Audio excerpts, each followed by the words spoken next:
I haven't even been drinking yet. Hello. Welcome back to Drunk Storytime with Quefish. I will be dipping into the plum wine again, which I will link for anyone who actually cares. And so far I'm reading Picking Berries by Raven Diana. I will be finding another story to go along with it. This one's general audiences. I may try to find another one that is also more family friendly. And then later on, once I've gotten a little bit more into the drinks, I may do a second video that has more adult content. So, I'm gonna start drinking. I first had plum wine at Epcot, and it was amazing. And it's still amazing.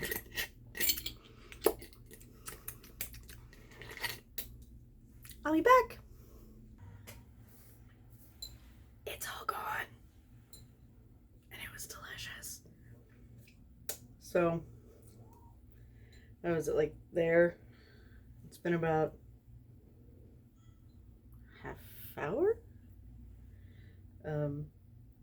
Alcohol 14% by volume. So, what I'm going to do is, because it was easier to pull them up on my monitor instead of on my tablet, I'm going to read from my monitor. Because don't ask me why I did this, but I decided when I got my tablet, because I'd never had a tablet before, I decided for some reason that I don't remember that I didn't want Facebook on it, like at all. So I also don't have Facebook Messenger, which is where these suggestions came from. So I'm reading them on my computer because that's where they came from. Because I'm recording on my phone, otherwise I would be reading on my phone. So, all right, so first story is called Picking Berries, Day 1 Mistletoe. Now, this would have been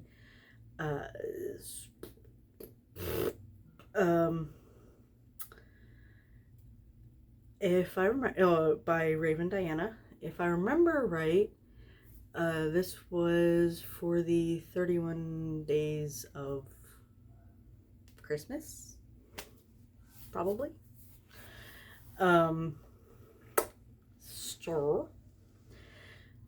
Picking Berries, Day 1, Mistletoe by Raven Diana. Summary, it's general audiences. Both of these will be. Summary is, mistletoe traditions have changed over the years, and Aziraphale is nothing if not a traditionalist.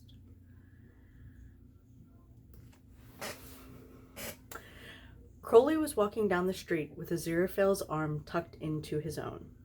The lights were just popping up, and it was lovely, if entirely too cold. His mind... I'm going to suggest that this word should have been supplied and not suliped. Or am I that drunk? I don't think I am. His mind supplied several options for warming up that he promptly resolved not to think about, focusing instead on the promise of a hot toddy and an electric blanket, which he was currently considering to be one of humanity's greatest achievements. It is. He should probably leave one at the bookshop as often as he'd been there since the world had dramatically declined to end. That thought led to more ignoring of alternate warming up options. He was so busy ignoring his own mind that he didn't process at all what the angel had just said and got yanked backwards when he stopped. What? Silver tongue him. He followed the angel's gaze to where a couple stood in a nearby doorway, snogging away.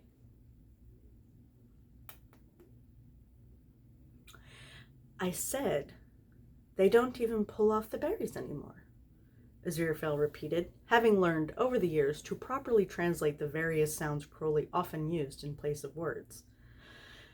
Crowley looked at the couple, attempting to trace the relevance of the comment. The green above them caught his attention, and he finally put it together. Why does that matter? They change their traditions all the time. Granted, Aziraphale would get stuck on the oddest human quirks, keeping to them long after the last human who cared about it was gone. It made it mean something. Pick a berry off the mistletoe. For every kiss that's given, when the berries have all gone, there's an end to kissin'. Oh, that's cute, he recited. The way they do it now, there's no intention. If you can kiss everyone as many times as you like, you don't know who means anything by it. Someone could use the tradition to kiss the love of their life, and the other person would just think it's a game. I think that might be the idea, Angel, Crowley answered slowly. The way they do it now lets them protect themselves. If they do kiss the love of their life, and the other person isn't interested, they can just point to the plant. Wasn't really me, just the bloody twig. Rules is rules, right? Let them keep up appearances, yeah? Better to be able to still have a friend. That's the important part, after all. Sometimes something small and deniable is better than nothing. Aziraphale looked at him with a considering expression. I suppose I see how someone might feel that way. It's terribly sad to be put in that position. Crowley shrugged with the arm not still linked together. Better than being alone, though. And it's not like happy or fair was something she ever promised anyone. The trick to being cheerful is to value what you've got, rather than dwelling on what you don't. Now you sound like one of those dreadful greeting cards, my dear. Oh, do tell me those pithy things weren't your idea. What? They spread poetry and the arts. Inspired Shakespeare, didn't I? They started walking forward again, bickering amiably. The normalcy of it was jarred by the periodic considering glances Aziraphale shot at him. When they finally reached the cafe they were heading for, Aziraphale stopped in the door, looking up. The ubiquitous parasite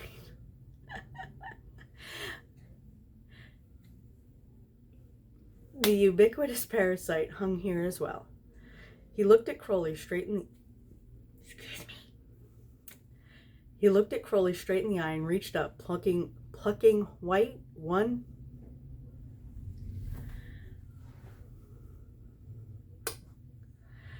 He looked Crowley straight in the eye and reached up, plucking one white berry off the bough and handing it to the demon. Just so there's no mistake, he said, before leaning in and kissing Crowley full on the lips, softly but lingering. Crowley had just gotten his brain back online to start kissing back when Aziraphale pulled back and looked at him. He blinked, then reached up and yanked the whole bough down, holding it out. Can we just go home now? He asked, breathless. The angel laughed like bells and turned to retrace their steps home. Oh, what was earthquake? That was so cute. I liked it. So, second little short story is also general audiences. And this one's just called Youre Naked by Crow Girl. Summary is a quote from the story. I don't know if you remember what we did last night, but getting naked is something of a prerequisite. Oh! The padding sound of Crowley's feet on the carpet, almost too quiet to be heard anyway, stops. Angel? What are you doing? You're naked, Aziraphale says helplessly, his eyes shut tight enough to make colors bloom against the black of his eyelids. There's a pause. Yes, Crowley agrees finally, and Aziraphale can hear the faint shoof of the towel as he scrubs it over his hair. I don't know if you remember what we did last night, but getting naked is something of a prerequisite. You were naked too, if I recall.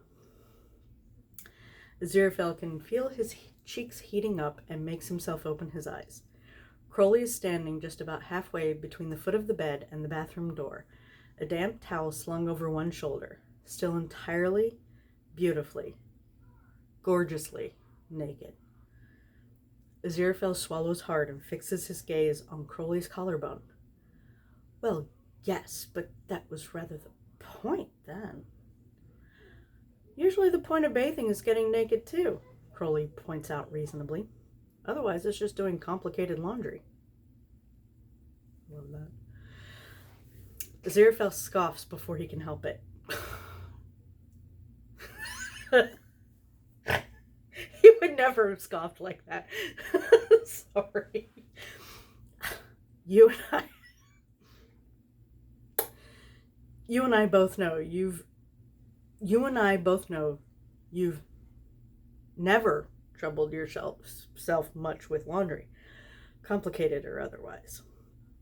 Crowley shrugs and the towel slips off his shoulder, landing in a heap on the floor by his feet. That rhymed. Aziraphale follows the movement automatically and shuts his eyes again. It seems somehow dangerous to look at Crowley in the full light of day.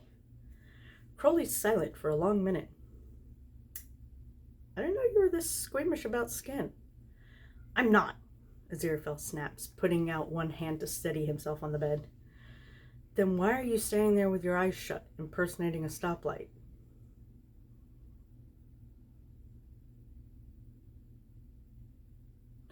Red face. Okay.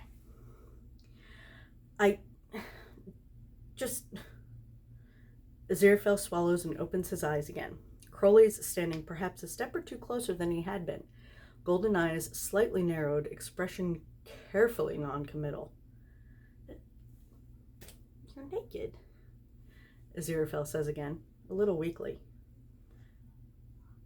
We covered that.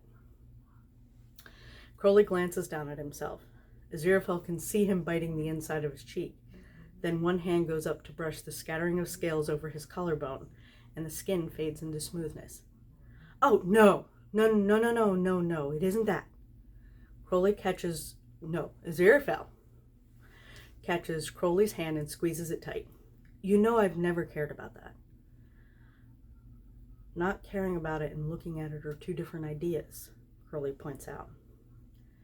You've never taken a form I didn't think was beautiful, Aziraphale says honestly, looking Crowley straight in the eye. Crowley swallows, and the shadow of scales reappears. There's more now, a distinct trail coming down each rise of collarbone and meeting in the middle to make a path down the center of his chest. All right, then what's the problem? There's so much of you.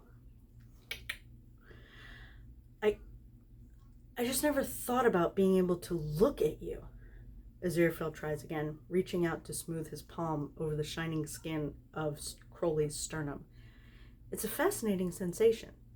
The scales are cool, almost slick, but the skin under his fingers is warm and yields easily when he presses a fingertip between Crowley's ribs. Well, we've established you've thought about plenty of other things, Crowley agrees, and Aziraphale would blush brighter, but he's fairly sure that's not possible. He can remember some of the things he said the night before. I suppose you didn't probably have time to get to everything. Aziraphale clears his throat. Yes, well. Crowley nods slowly, then says, You know, Angel, I hate to point out a double standard, but you're naked too.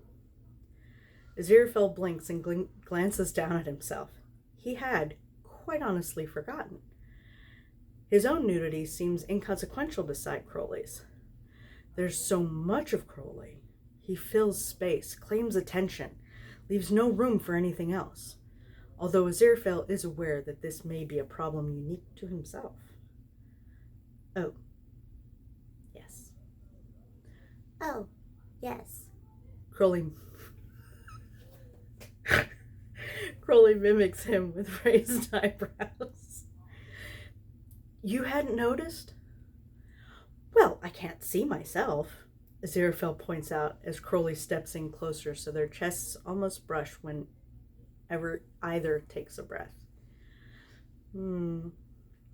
Crowley rakes a frankly salacious gaze from Aziraphale's shoulders to his toes, then back up, meeting his eyes and licking his own lips theatrically. Pity that. Aziraphale snorts. I'd far rather look at you. Aziraphale settles his hands on Crowley's hips. Crowley's breath hitches for a second, then resettles into a slightly faster rhythm. Really? That wasn't the impression I got. You seemed quite horrified. I did not. I was just surprised by me coming out of the bathroom with no clothes on, like anyone else who'd been having a shower in his own bathroom in his own flat. Aziraphale rolls his eyes. Well, if all you want to do is make fun of me. Oh, no, not all. Crowley hums, stroking one long finger down the center of Aziraphale's chest. Not by any means all. He stops with his fingertip just above Aziraphale's navel, a cosmetic feature he had added during the heyday of public bathhouses and never bothered removing. But I am curious. You know me. Yes, I do, Aziraphale says thoughtfully, lifting and dropping his fingers each in turn on the smooth skin of Crowley's lower back.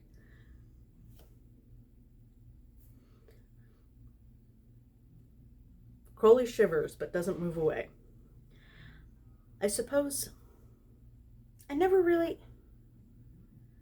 didn't anticipate knowing you like this. In the biblical sense? Crowley's grinning at him now. In the sense of getting to just look at you, to take my time, so to speak. So you thought we'd do this. You hoped. Crowley pauses with raised eyebrows until Aziraphale nods. You hoped we'd do this, but I didn't picture it like this. Not like this. Crowley leans back slightly, narrowing his eyes at Aziraphale. What did you picture? A quick grope in an alley? The Bentley? Or the back of the bookshop? Seems a little tasteless for you, Angel. Oh, for pity's sake! Aziraphale exclaims and holds Crowley still while he steps up against him so they're skin to skin from knee to shoulder. I had to picture it.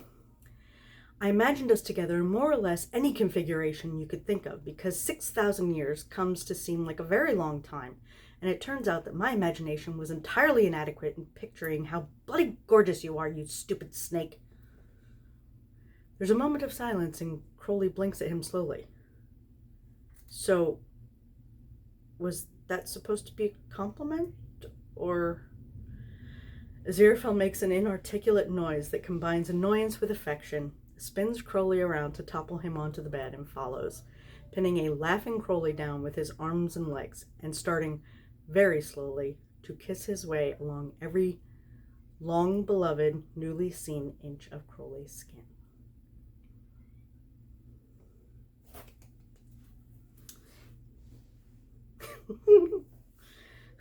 Are you complimenting me?